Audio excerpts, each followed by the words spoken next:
और अपनी श्रद्धा सुमन अर्पित करेंगे। और निश्चित तौर पे ये भी अपने आप में बेहद महत्वपूर्ण, क्योंकि बंगबंधु अपने आप में वो शख्सियत जिनको बांग्लादेश का जनक कहा जाता है, जिन्होंने वो अलख जगाई जिसके बाद में एक मुक्ति संग्राम की शुरुआत हुई। और 70 के दशक में जो एक उन्होंने अलख जगाई 1971 में, एक हमने देखा कि कैसे बांग्लादेश आज़ाद हुआ उस वक्त पूरे संग्राम के बाद में, और भारत ने भी एक बहुत महत्वपूर्ण भूमिका निभाई थी। तो निश्चित तौर से जिस प्रकार का सम्मान, जिस प्रकार का भावनाएं बंगबंधु के लिए बांग्लादेश में है, उसी प्रकार का सम्मान और भावनाएं हिंदुस्तान में भी लोग उनके प्रति रखते हैं। और तुंगीपारा में उनका जो समाधि स्थल है वहां पर प्रधानमंत्री पहुंचे हैं। तो जब प्रधानमंत्री पहुंचे हैं वहां पर, तो एक प्रकार से ये 130 करोड़ भारतीयों का प्रतिनिधित्व है जो प्रधानमंत्री वहां पर कर रहे हैं। निश्चित तौर से जब प्रधानमंत्री वहां पर समाधि स्थल पर अपने श्रद्धा सुमन अर्पित करेंगे, अपनी भावनाएं प्रकट करेंगे, तो वो पूरे भारतवर्ष की भावनाओं के तौर पर होगा। और भारतवर्ष के लिहाज से कहा जाए तो 130 करोड़ भारतीयों की भावनाओं को प्रकट करने, भारतीय की भावनाओं का उद्गार को सामने रखने के लिहाज से बेहद महत्वपूर्ण पल। और यहाँ पर प्रधानमंत्री का पहुंचना और उनका स्वागत लगातार हम देख पा रहे हैं। और यहाँ पर प्रधानमंत्री का स्वागत करने के लिए खुद बांग्लादेश की प्रधानमंत्री शेख हसीना जी मौजूद हैं। उनके मंत्रिमंडल के कई सदस्य भी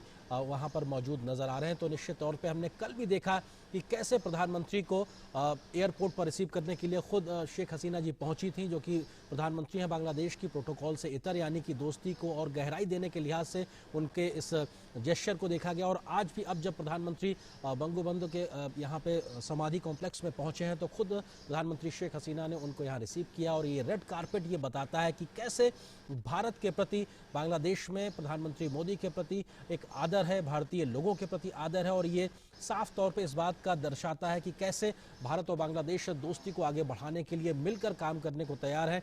और बांग्लादेश के इस महत्वपूर्ण दौरे के दौरान प्रधानमंत्री के जो स्वागत की तमाम महत्वपूर्ण बेहद तस्वीरें देखने को मिली हैं, ये भी अपने आप में बहुत कुछ बयां करती हैं। और इस समाधि स्थल के बारे में जानकारी निश्चित तौर पर शेख हसीना जी देती हैं। प्रधानमंत्री उत्सुकता से उन तमाम बातों को जानते हुए, और ये बेहद महत्वपूर्ण पड़ाव, क्योंकि बंगबंधु जिनको कि बांग्लादेश का जनक कहा जाता है, शेख मुजीबुर रहमान, उनकी जयंती के 100 वर्ष पूरे होने के मौके पर, और ये तस्वीरें अब प्रधानमंत्री वहां पर अपनी ओर से पुष्पांजलि अर्पित कर रहे हैं। और ये एक परंपरा, ये एक तरीका किसी मुल्क के माध्यम से अपनी भावनाओं को प्रकट करने का, जब किसी देश का प्रमुख प्रधानमंत्री या राष्ट्रपति जाते हैं तो ये पूरे देश की भावनाओं को उन तक प्रकट करने का या उनके प्रति सम्मान प्रकट करने के तौर पर देखी जाती हैं। और यही एक वो मौका कि जब प्रधानमंत्री ने यहाँ पर पुष्प अर्पित किए हैं बंगबंधु को, तो निश्चित तौर से पूरे 130 करोड़ भारतीयों की भावनाओं को वो एक तरीके से प्रकट करते हैं, उनके द्वारा दिए गए इन पुष्पों को प्रकट करते हैं। और ये भारतीयों की ओर से उनके प्रति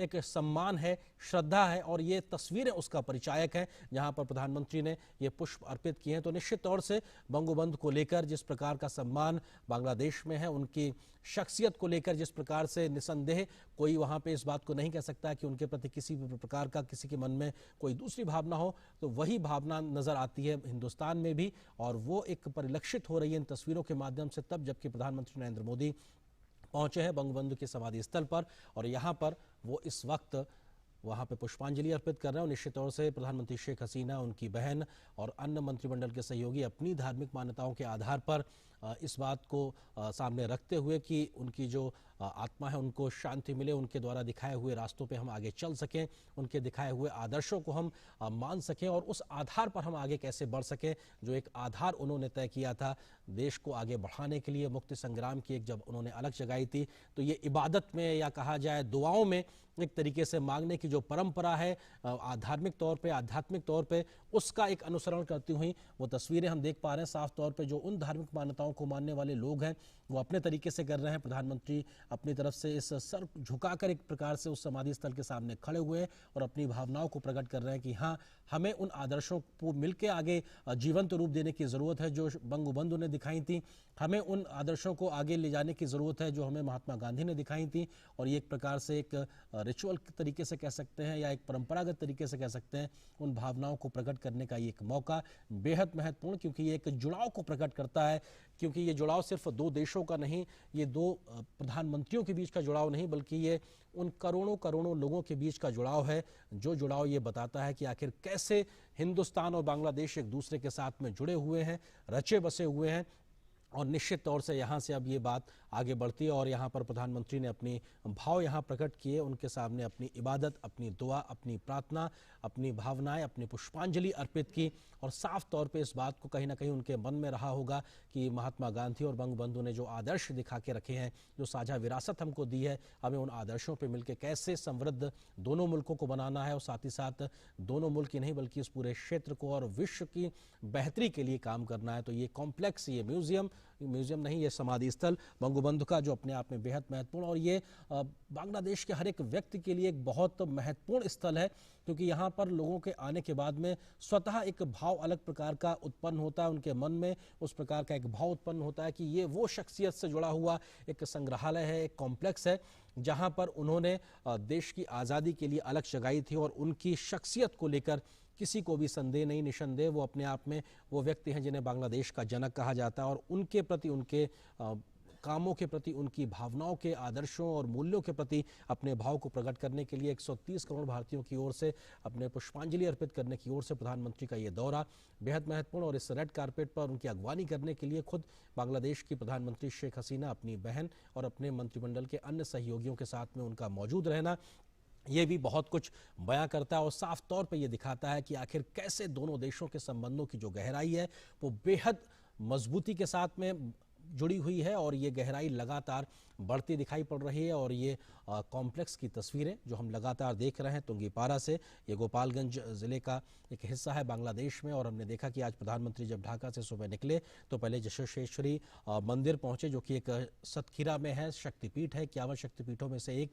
वहाँ पर अपनी धार्मिक मान्यताओं के आधार पर पूजा अर्चना करने के बाद में प्रधानमंत्री का आज के कार्यक्रम का दूसरा महत्वपूर्ण पड़ाव ये इस वक्त तुंगीपारा में, प्रधानमंत्री गोपालगंज में मौजूद हैं, जहाँ पे बंगबंधु के समाधि कॉम्प्लेक्स, और यहाँ पर प्रधानमंत्री का अगवानी करने के लिए खुद बांग्लादेश की प्रधानमंत्री शेख हसीना, अपनी बहन और अपने मंत्रिमंडल के सहयोगियों के साथ में मौजूद। तो अपने आप में बेहद खास प्रधानमंत्री का ये दौरा।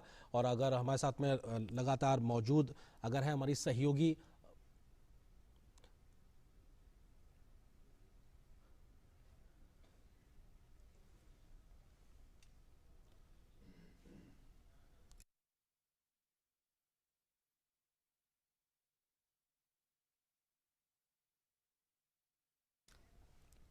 और हमारे साथ में डॉक्टर जोईता लगातार बनी हुई हैं। डॉक्टर जोईता, किस तरीके से देखा जाए प्रधानमंत्री का ये दौरा और बंगबंधु की समाधि स्थल पे अपनी पुष्पांजलि अर्पित करना, ये भी दर्शाता है कि हम दोनों एक दूसरे मुल्कों के साथ में किस गहराई के साथ जुड़े हैं? डॉक्टर जोईता,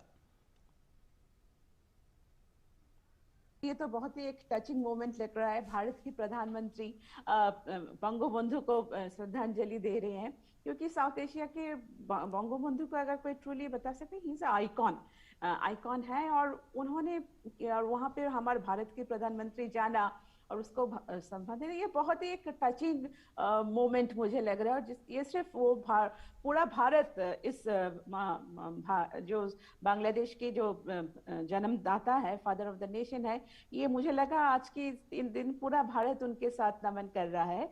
ये एक बहुत ही कल्चरली बहुत कनेक्शंस देता है, क्योंकि जो हाँ बंगबंधु थे, एक सबसे इम्पोर्टेंट जो बात थी कि बंगबंधु ने बांग्लादेश को गढ़ा था, वो एक सबसे बड़ी बात थी इंक्लूसिव सोसाइटी और डेमोक्रेसी। बंगबंधु की सबसे बड़ी एक बात हुआ करती थी कि उन्होंने लड़ाई सिर्फ आजाद देश के लिए लड़ा था, वो लड़ाई थी डेमोक्रेसी के लिए, सेकुलरिज्म के लिए, एक इंक्लूसिव सोसाइटी के लिए।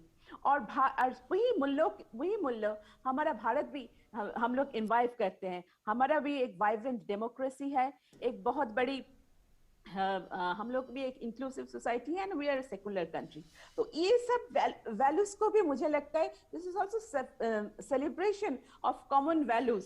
सो ये बहुत ही है एक डिफरेंट। इनफैक्ट मैं एक चीज मुझे याद आ रहा है, हम लोग देखते थे बंगबंधु जब अपनी पहली फ्लाइट से पाकिस्तान प्रिजन से वो वापस आ रहे हैं, तो उन्होंने पहले दिल्ली में उतरे थे और उनको एक हीरोज वेलकम दिया गया था। इट वाज अ स्पेशल, वो उतर के वो, और उनमें सारा प्रोटोकॉल छोड़ के हमारा जो उस टाइम की इंदिरा गांधी थी और जी प्रेसिडेंट थे, सब गए थे और it was a grand grand grand celebration. और फिर वो सब बांग्लादेश के मिट्टी टच करने से पहले वो आए थे एज ए ग्रेटिट्यूड, और उन्होंने बताया था कि भारत के साथ एक स्पेशल रिलेशनशिप बनने वाला, भारत के साथ एक स्पेशल रिलेशनशिप है। और ये एक बहुत इम्पोर्टेंट मुझे लगता है भारत बांग्लादेश संपर्क में, ये एक बहुत ही इम्पोर्टेंट ये है, जी। और इसको हम देख सकते हैं कि कितनी इम्पोर्टेंस है। और डॉक्टर एक बार जोईता शेख जी हसीना ने भी, जी वो चाइना गई हुई थी और उन लोगों ने पूछा था कि आप कैसे भारत बांग्लादेश संपर्कों को देखेंगे। बोलते चाइना के साथ हमारा एक इकोनॉमिक रिलेशन, बट इंडिया के साथ वो अलग रिश्ता होता है, तो जी वो अलग ही रिश्ता है जिसको हम किसी भी तरह से इकोनॉमिक्स या इस तरह का रिश्तों से हम नहीं जी अंकलन कर सकते जी हैं। डॉक्टर जोईता तो आपने वो बहुत दिखाता है महत्वपूर्ण कि बात किस कही है डॉक्टर स्पेशल ये जोईता। बॉन्ड है, जी और बंगु बंधु ने इस रिश्ते का नींव रखा था। तो जी इसको तो हम सेलिब्रेट करते हैं, और 50 साल में वो ऐसे मौका हो गया कि आज हम 50 साल में उनके भी जन्म बर्थ सेंटिनल बर्थ एनिवर्सरी हम लोग सेलिब्रेट कर रहे हैं। तो ये इतनी एक सुंदर, मुझे लगता है साउथ एशिया का चैप्टर में अगर नेबरली रिलेशनशिप, ये एक इपोक क्रिएट करता है। जी डॉक्टर जोईता और इस बात स्पेशली को भी टंगीपाड़ा उनका जन्म हुआ था वहां पे, और अभी वहां पे एक बहुत ही सुंदर मुसोलियम क्रिएट किया गया है। तो ये एक बहुत इम्पोर्टेंट है, और इससे और भी दिखाता है कि हम दोनों एक साथ मिलके कैसे जो उनकी जो मूल्यों है, उनकी वैल्यूज को हम कैसे और आगे ले जा सके। और जी उसी प्रत्यय दोनों भारत और बांग्लादेश का प्रधानमंत्रियों को वहां जाना, उसी प्रत्यय को मुझे फिर से लगता है इंश्योर करता है। और हर चीज मैं बोल रही हूँ, ये विजिट हमेशा नेक्स्ट 50 इयर्स में क्या होने वाला है उसको इंडिकेट करता है। जी डॉक्टर तो जोईता हम जी ये, और जिस तरह से डेमोक्रेसी को और डीपन किया जा सकता है, सिर्फ नहीं दोनों देशों में, हम लोग और की कंट्रीज में कैसे अपनी मूल्यों को स्प्रेड करें और कैसे सबको लेके चले। और सबसे बड़ी विश्व शांति की एक मिसाल था बंगबंधु की, एक सबसे बड़ी थी कि पीसफुल, उन्होंने बहुत विश्व शांति के बारे में उनका एक बहुत क्लियर मैसेज हुआ करता था। और मुझे लगता है ये विजिट और भी दिखाते हैं हम दोनों एक साथ कैसे सिर्फ अपनी डेवलपमेंट, अपना वो नहीं, साउथ एशिया पे पीस, प्रॉस्पेरिटी के साथ पीस, विश्व शांति। और इस आयन में मैं और एक चीज बोलना चाहती हूँ कि दोनों मिलके ऑलरेडी काम शुरू हो चुका है, क्योंकि हम लोग जिस तरह से डेवलपमेंट कर रहे हैं, हमारा सिक्योरिटी कोऑपरेशन जैसे चल रहा है, बे ऑफ बंगाल में जिस तरह से हम लोग कोऑपरेशन की बात करें, these are all very positive direction, बहुत ही पॉजिटिव डेवलपमेंट है। जी डॉक्टर और जोईता आप हमारे एक साथ में और बनी एक चीज रहिए। मैं हमारे बताना सहयोगी चाहूंगी। नीरज सिंह भी हमारे साथ इस वक्त तुंगीपारा से जुड़ गए, जहां इस वक्त प्रधानमंत्री मौजूद है। नीरज, प्रधानमंत्री इस वक्त का जो कार्यक्रम उसके बारे में थोड़ा सा जानकारी दीजिए, क्या कुछ चल रहा है वहां पर? देखिए बिल्कुल आरएनडे, प्रधानमंत्री जी इस समय चुंगीपारा स्थित जो शेख मुजीबुर रहमान का जो समाधि स्थल है वहाँ इस समय विजिट कर रहे हैं। सबसे पहले उन्होंने श्रद्धांजलि दी है जब यहाँ पर पहुंचे हैं, और जो शेख हसीना प्रधानमंत्री बांग्लादेश हैं वो उन्होंने रिसीव किया है यहाँ पर। इसके अलावा उनकी जो सिस्टर हैं वो मौजूद है। कल ही आपने देखा होगा कि प्रधानमंत्री ने गांधी शांति पुरस्कार भी दिया था उनकी जो छोटी सिस्टर हैं शेख हसीना, जो प्रधानमंत्री बांग्लादेश है उनकी। और इस समय अब प्रधानमंत्री तुंगीपारा में शेख मुजीबुर रहमान की समाधि स्थल पर इस समय विजिट कर रहे हैं, उन्हें श्रद्धांजलि दे रहे हैं। सबसे बड़ी बात है कि तुंगीपारा का बांग्लादेश के इतिहास में एक बड़ा महत्व है। स्वर्णिम अक्षरों में इसका नाम लिखा गया है, क्योंकि यहीं से ही बंधु हैं वो निकले थे, और पाकिस्तान के जो अत्याचार हैं उसके खिलाफ उन्होंने आवाज उठाई थी। पूर्वी पाकिस्तान का हिस्सा था बांग्लादेश उस समय, और पाकिस्तान की जो सेना है वो इनके ऊपर तमाम तरह के जो अत्याचार हैं वो कर रही थी, और उसी अत्याचार के खिलाफ शेख मुजीबुर रहमान उठ खड़े हुए थे और लगातार उन्होंने इसका विरोध किया। क्योंकि जनता के ऊपर जिस तरीके से यहाँ पर अत्याचार किए जा रहे थे उससे पूरी जनता तिलमिलाई हुई थी। यही कारण है कि आप देखेंगे कि 1970 में जब चुनाव हुए थे तो भारी बहुमत से शेख मुजीबुर रहमान की जो पार्टी है उसने जीत हासिल करी थी पूर्वी पाकिस्तान में। लेकिन जो पाकिस्तान में बैठे हुक्मरान थे उन्होंने उसकी मान्यता नहीं दी और उनको जेल में डाल दिया। तो जेल में डालने के बाद उन पर तमाम तरह के जो अत्याचार हैं वो करने शुरू कर दिए। इसके साथ ही जो पूर्वी पाकिस्तान की जो जनता थी उसके ऊपर भी अमानवीय अत्याचार किए, हजारों लाशों महिलाओं के साथ बलात्कार किया, लोगों को जिंदा जला दिया गया, लोगों को सरेआम गोली मार दी गई। तो उसी अत्याचार के खिलाफ शेख मुजीबुर रहमान ने आवाज उठाई थी और वो आवाज इतनी बुलंद हुई कि पाकिस्तान की सेना जो यहाँ पर अत्याचार कर रही थी उसके खिलाफ जो आम लोग थे यहाँ के उठ खड़े हुए और मुक्ति वाहिनी ने जिस तरीके से संघर्ष यहाँ पर किया और उसके बाद जो भारतीय सेना है उसने किया कि बड़ी जो जीत है वो हासिल की थी। आपको याद होगा कि 71 में दिसंबर 71 में जब 93,000 से ज्यादा पाकिस्तानी सैनिकों का सरेंडर किया गया, वो भी एक रिकॉर्ड है। और उसके बाद बांग्लादेश के राष्ट्रपति शेख मुजीबुर रहमान बने और उन्होंने अपना राजनीतिक जो करियर है वो जिस तरीके से शुरू किया, लोगों की भलाई के लिए, लोगों को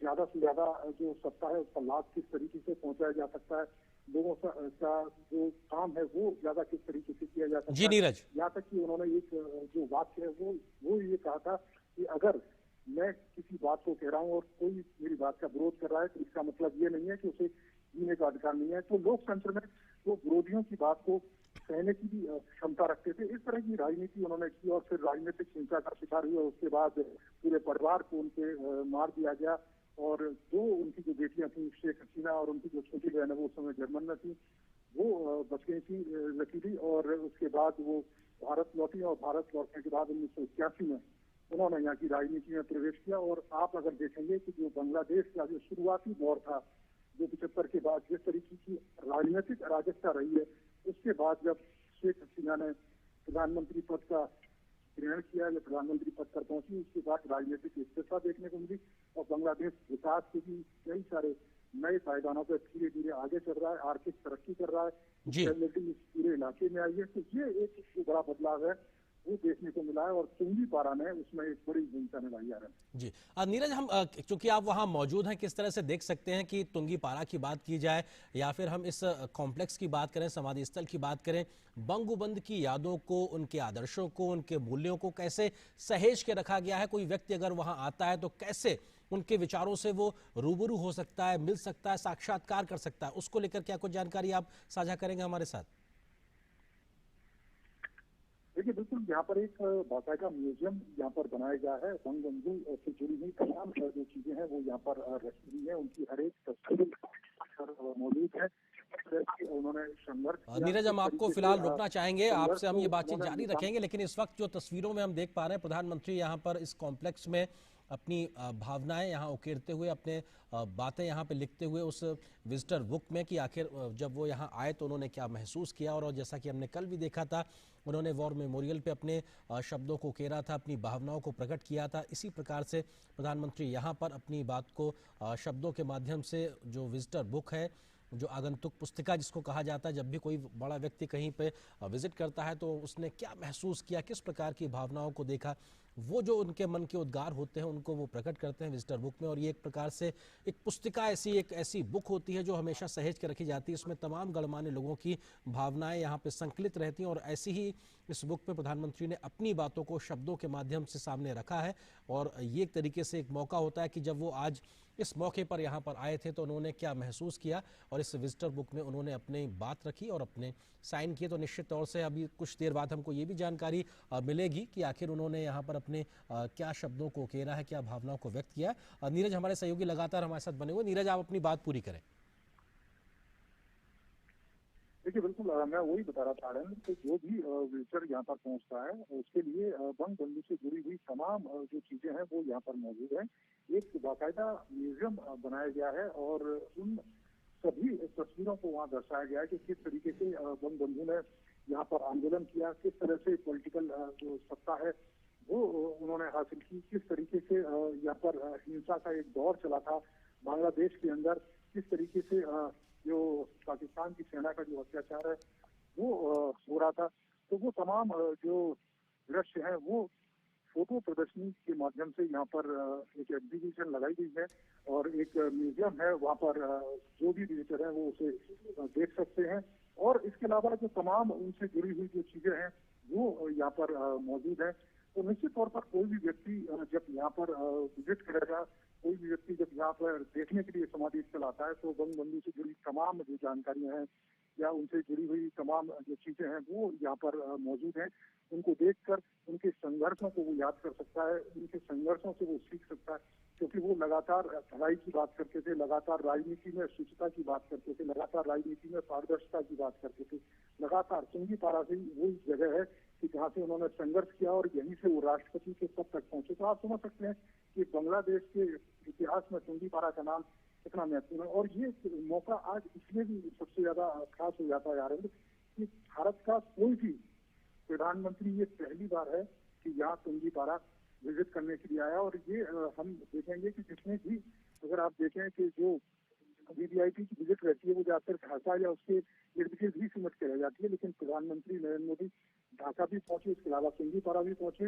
आपने देखा कि टेंपल में उन्होंने दर्शन भी किए, वहाँ पर पूजा भी की, और इसके अलावा अब जो मुस्लिम कम्युनिटी है उनके पास भी हो जाएंगे। तो उन्होंने कोशिश करी है कि बांग्लादेश के अंदर तमाम जो समुदाय के लोग हैं उनसे जुड़े हुए जो प्रतीक हैं, खासतौर से अगर हम समाधि स्थल की बात करें तो यहाँ पहुंचे हैं, और इसके अलावा जो अल्पसंख्यक उनके जुड़े हुए महत्वपूर्ण जो स्थान है, जो पूजनीय स्थान है, जो शक्तिपीठ है 51 शक्तिपीठों में, तो वहाँ पहुंचे। तो आप समझेंगे कि उन्होंने करीब करीब पूरे बांग्लादेश का एक तरीके से जायजा लिया है, भ्रमण किया है। और ये बहुत कम देखने में सामने आता है, क्योंकि कोई भी राष्ट्राध्यक्ष या प्रधानमंत्री अगर आता है तो ढाका या उसके आसपास ही उनकी जो यात्रा है वो रहती है। लेकिन प्रधानमंत्री नरेंद्र मोदी ने पहली बार, ये एक रिकॉर्ड है, कि तुंगीपारा पहुंचे और शेख मुजीबुर रहमान जी समाधि स्थल पर उनको श्रद्धांजलि दी। नीरज, बहुत महत्वपूर्ण बात का आपने जिक्र किया है कि निश्चित तौर से ढाका के आसपास तक ही किसी भी राष्ट्र प्रमुख की यात्रा सीमित रहती है, लेकिन प्रधानमंत्री नरेंद्र मोदी की यात्रा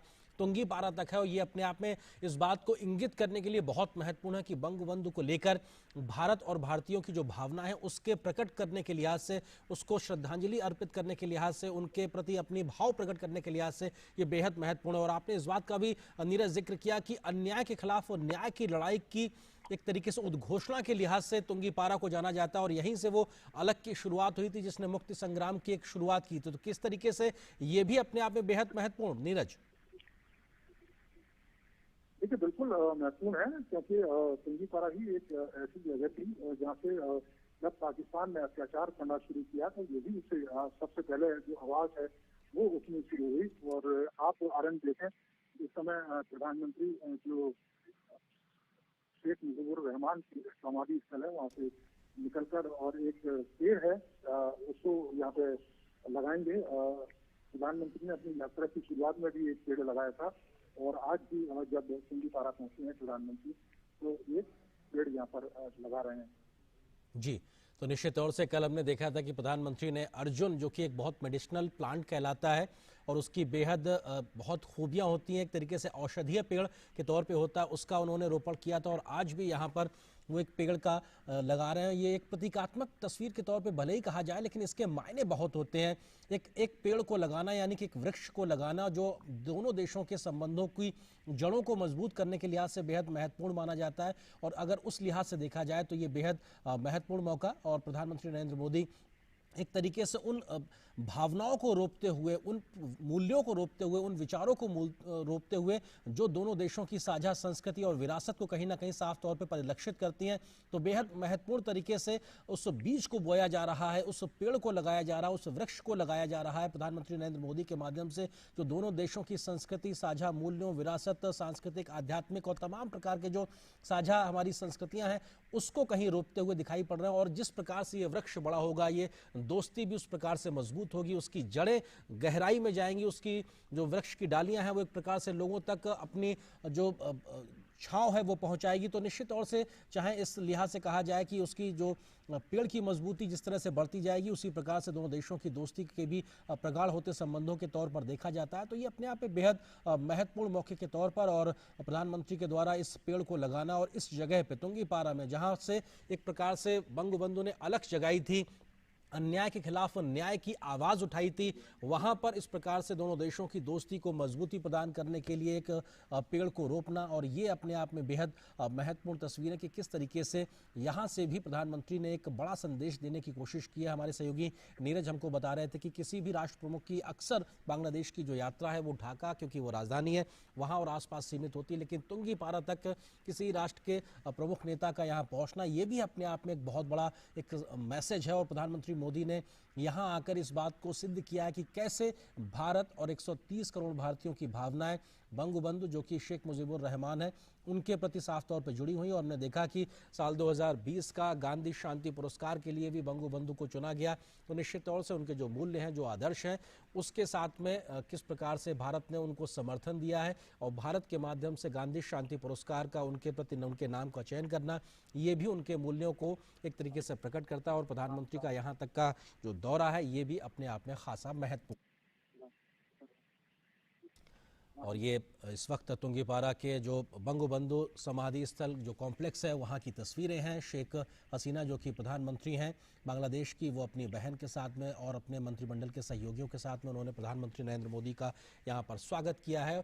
और आज के महत्वपूर्ण पड़ाव के लिहाज से ये दूसरी तस्वीरें। इससे पहले हमने देखा प्रधानमंत्री शक्तिपीठ पहुँचे थे और अब यहाँ पर तुंगीपारा में है, और यहाँ के बाद में प्रधानमंत्री का ओराकंडी की ओर रवाना होने का कार्यक्रम है, जहां पर वो एक और कम्युनिटी रिसेप्शन में भी शामिल होंगे। इसके अलावा वहां पर जो मतुआ समुदाय का जो महत्वपूर्ण जो मंदिर है वहां पर भी वो पूजा अर्चना करेंगे। तो काफ़ी खास कार्यक्रम के लिहाज से आज की ये तस्वीरें, और ये तस्वीरें अपने आप में बहुत कुछ बयां करती हैं। खुद प्रधानमंत्री लगातार इस बात को कहते रहे हैं कि महात्मा गांधी हो या बंगबंधु हो, उनके द्वारा दिखाए हुए जो रास्ते हैं वही हमारे दोनों देशों का भविष्य को लिए बड़ा एक रोड मैप दिखाते हैं, एक तरीके से तैयारी करते हैं कि कैसे दोनों देश मिलकर इस दिशा में आगे बढ़ सकते हैं। और कल प्रधानमंत्री ने इस बात का भी जिक्र किया था कि एक बेहद सुखद संयोग है कि बांग्लादेश की आज़ादी के 50 वर्ष और भारत की आज़ादी के 75 वर्ष एक साथ लगभग एक वर्ष में आ रहे हैं।